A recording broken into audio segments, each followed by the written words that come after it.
Hey, ciao ciao, my friends. How you doing? Charles here.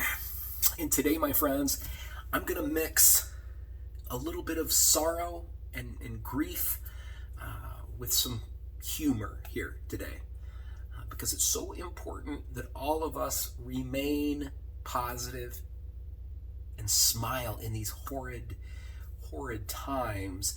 And the reason I say horrid times, it's not because of coronavirus, it's because today is March 24th, 1999. And if you're from Serbia, this whole channel is about Serbia. So we talk about Serbian issues. So many people say, well, just shh. This is about Serbia. This channel is Serbian, okay?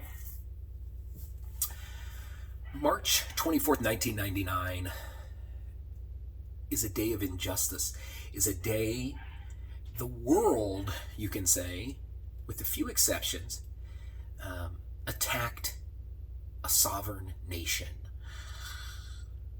March 24th, 1999 is the day NATO forces, spearheaded by Bill Clinton, launched a 78-day bombing campaign over Yugoslavia, Serbia and Montenegro to be precise. The bombs started falling on March 24th, and they continued an onslaught. At the end of the 78-day bombing campaign, roughly the same amount of people that died in our 9/11 here in the United States, the most tragic, horrid terror attack, is the same thing that happened there. Okay? 2,000 some innocent women, kids. Milica Rakic, a little girl in her bathroom. Shrapnel killed her. What did she do? Old folks, innocent people just minding their own business, trying to get through this little thing called life. And NATO killed them. This was an illegal bombing campaign. Not that, maybe, is there any justification for bombardment? Possibly. But this was an illegal attack here. The United Nations Security Council did not approve this. NATO just did it alone. They went out on their own to do this. Killed innocent people. They bombed nearly every bridge in Serbia. Roads, schools, some schools even, some hospitals, like down in Niš. A passenger train, a little south of Niš. And this passenger train was not hit once, but twice. And these missiles that they have are so precise anymore, they could probably drop one and put it right through my head or eye, but they hit a passenger train twice. That was a mistake, they said. Chinese embassy, one of the few countries that didn't support this. Part of the United Nations Security Council. Oops, their embassy got bombed. That was a mistake. We didn't mean to hit it. It killed some Chinese folks. You know, sad. Bridges, schools, hospitals, roads, the economy was destroyed. Just private property, homes. People don't have money and their windows are shattered. Their roof gets ripped off. Their cars destroyed. Just unbelievable. So anyway, today is a day of remembrance for all of those folks. All of it ended June 10th, 1999, when they signed this treaty ending this bombardment. Very tragic. So let's take a moment of silence here to remember those victims.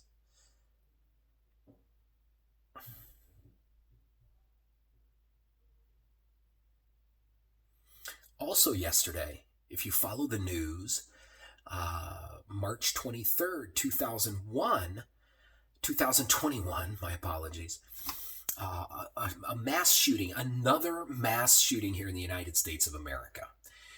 10 innocent folks killed by a nut job with an AR-15. This is an all too common problem here in the USA. We're the laughing stock of the world when it comes to that. People are like, how is this only happening? This is only in America. I'm not going to get into the, I'm a gun rights supporter. So I'm not going to get into that argument about confiscation of weapons, etc. I was raised from a parent who's a proud card-carrying member of the NRA.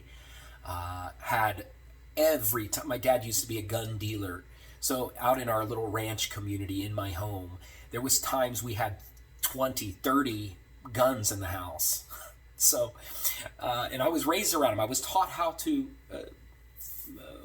protect myself firstly and the family, because that's what they're for in a dangerous country. But anyway, away from that, 10 innocent victims killed. One of those innocent victims was a Serb, a religious, a young man who was into God, who was devoted to his faith, the Serbian Orthodox Church. His name was Neven Stanisic. There was a really nice write-up from the Serbian Orthodox Church in Denver about him. 2 of his cousins messaged me. I posted about him on Facebook and Instagram. And 2 of his cousins wrote to me and they said, "Oh, this is horrible. The family's destroyed or devastated." You know, so my heart goes out to them. And listen, I received a lot of messages, people saying, "Oh, Charles, why are you talking about that one boy? There was 10 victims. What about the other 9? Do they not matter?" Are you kidding me? Why would you ask me something so ridiculous like that? This channel here, as I stated earlier, is about Serbia. Okay? I'm a dual citizen. The government gave me honorary Serbian citizenship from the highest reaches of the Serbian government, because for the last 11 years, I talk about Serbia, I promote Serbia. So if you don't want to hear about Serbia, don't follow me. Block me, get rid of me, get out of here. Mershu, you know what? Go away. Of course, all 9 other victims matter. Their lives were precious, just as precious as Neven Stanisic's. But this channel is talking about Serbia and Serbian viewers and Serbian diaspora and folks who are interested in Serbia all over the world. So that's what I talk about. So don't throw that crap in my face. Of course I care about everybody. But I'm talking about Neven Stanisic and his family. My heart goes out to them, as it does to all the rest of the people out there. Okay? Anyway, we need to remember 1999, March 24th to June 10th. You know more than I. Many of you out there that are watching suffered from it. That's the reason you've left your country, maybe. Maybe that's the reason you don't have a grandpa or a cousin or a little niece because of this. War is not the answer. Killing innocent folks is not the answer. Okay? Anyway, so my heart goes out to all of you. Let's remember it, and now let's think of something that's going to make us smile. Okay? Funny story here at the end of this video. Today, I'm here in Martha's Vineyard. I just went shopping. If you watch my videos, you follow me on Instagram, you know I had a problem with my cell phone. I have 3 phones. One's got a Serbian SIM card, and then I have like numerous SIM cards that I bought, trying to get one that had Wi-Fi calling, okay? Wi-Fi calling, Google it. So many people messaged me and said, "You don't need Wi-Fi call." Shh, Tashina, you don't know anything about my situation. You don't understand. Wi-Fi calling is critical living here in this place. I have some windows. You can see one right there, and 2 more over there, and 1 in my room. But I live in a basement in a foresty area. So my regardless of what the cell phone company down here, it doesn't work. A couple spots I get 1 bar. But my Wi-Fi is strong. It's very powerful. So with Wi-Fi calling, with that American number, I can connect through Wi-Fi and call on my same number. I don't want to call on Viber or WhatsApp or anything like that. I need to call on my regular number. I need to receive calls on my regular phone and text. Wi-Fi calling lets you do it. When I go back to Serbia with this Wi-Fi calling feature, with my American number, I can go to Serbia. From my office in Serbia, in Belgrade, in Novi Sad, Serbia, I can call Los Angeles. And the American's going to see my American number, and it's not going to charge me anything.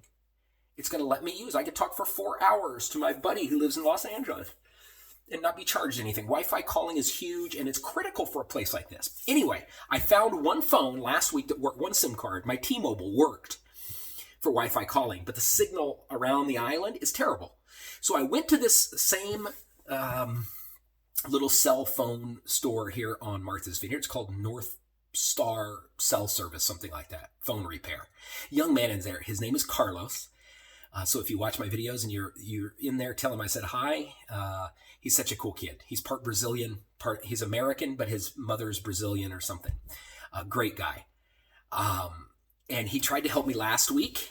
And he didn't want to sell me a card because he said, I don't know if it'll work. Went back in there today. I showed him my phone with the T-Mobile card in it. And he said, oh my God, you have Wi-Fi calling with that. I said, yeah, T-Mobile, I put that in and it works. But I don't want T-Mobile. This has a Chicago number. I want a Massachusetts number with AT&T because the coverage area is better all over the island. He said, okay, I don't know if it'll work. So he gets the card out of his phone, puts it in mine. Wi-Fi calling pops up. It works. I said, great. Give me a SIM card, Massachusetts AT&T card with a 508 area code. He gets one. Long story short, it was $90, whatever, with everything included. $65 unlimited account plus activation, etc. So it was $90 roughly. And I said, oh, Carlos, you're awesome. Went to pay, and I always tip. I'm a tipper. I like to tip because I'm a nice guy. I pull out my wallet, and I was like, oh, Carlos, I don't have any American money in here. All I have is foreign money. And he looked, he said, is that Serbian money? And I said, yeah, that's Serbian money. He knew my story because we were talking about it. So he's looking, and I said, here, I pull it all out and hand it to him. And it was like 1000 dinara, a 100 dinara bill, a 500 dinara, and $100 bill, or 100 dinara bill. And I said, you know what? You can just keep that 500 dinara. I said, not the 1000, because that's like $10. I need that when I go back to Serbia. But you can keep the 500 dinara. That's like $5, in Serbia, roughly. And he said, oh, wow, it's nice. I like the looks of it. He said, is that the president? And I said, no, that's not President Vučić. That's Jovan Cvijić. That's on there. Isn't that how you say it? And I said, he's like a scientist, astronomer, really intelligent guy on there. And he said, cool. Thank you. I'll put it in my wallet. So see, here in the USA, I don't have to tip with American money. I can get away with tipping with RSD. Anyway, my friends, that's it for me. Have a nice day. Smile a little bit. Ciao, ciao.